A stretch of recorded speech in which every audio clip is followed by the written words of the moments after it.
The New York Jets All-Pro defensive tackle Quinnen Williams has done what everybody does these days when they're not happy with their employer, which is to scrub all mentions of their employer from their social media accounts. Williams, the number 3 overall pick in 2019 and 2022 All-Pro, simply now has as his Twitter bio, defensive tackle for ... Get on the phone with the New York Jets. While they're still reeling from spending all their time and energy acquiring the Wicked Witch of the Midwest, and for some reason have put signing their all-pro defensive tackle on the back burner, and get him on this team. I don't care what it takes. This is a move that you actually make if you're going to be serious about being competitive in this competitive rebuild. Williams, age 25, 6'3", and all of 305 pounds, is entering the final year of his rookie contract and is set to be paid about $10 million.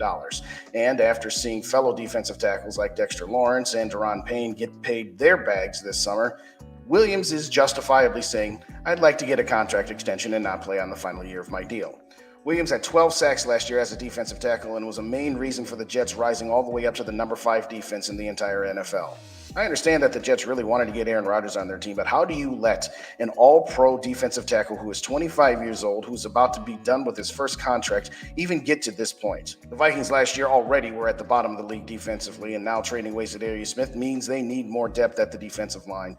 And frankly, let's call it for what it is. We've been run against up the middle, and we have had no pass rush up the middle for I don't even know how many years. Probably since 2019. I do realize that this is going to cost the Vikings a decent chunk of draft capital because, well, again, he's 25, he's coming off his rookie deal, and he's a premier player at a premier position. This is a player that you go out and spend future draft capital for. We talk all this time about how, well, the defense was the main issue last year. It wasn't the offense, and it wasn't the quarterback. This is a move that you make where you can fast track making your defense go from 31st in the league to hopefully average to maybe even borderline top 10 in one fell swoop. With the money you're going to have saved from Za'Darius Smith and the money you'll undoubtedly save when you get rid of Dalvin Cook one way or the other, yes, you still have to sign your draft picks, and yes, you still have to find ways to get extensions done for TJ Hawkinson and, oh, by the way, Justin Jefferson. But this is how you make yourself competitive in the NFC for not just winning the division and hoping to win a wild card game. This is how you can quickly close the gap between where you're at now and teams like Philadelphia and San Francisco.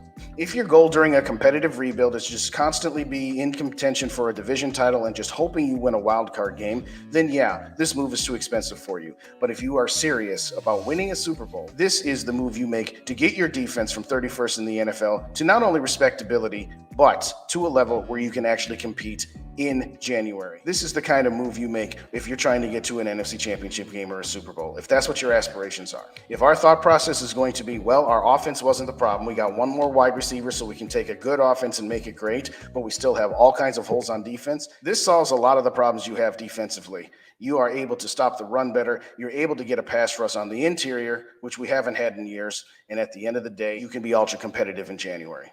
But those are my thoughts. Let me know yours. Hit the like button, subscribe button, leave me a comment. Should the Vikings be interested in trading for Quinnen Williams? I say yes. This is the move you have to make if you're never going to take a step back and reload for a year. You have to go for it at some point. Let me know your thoughts. Skol. To the next episode.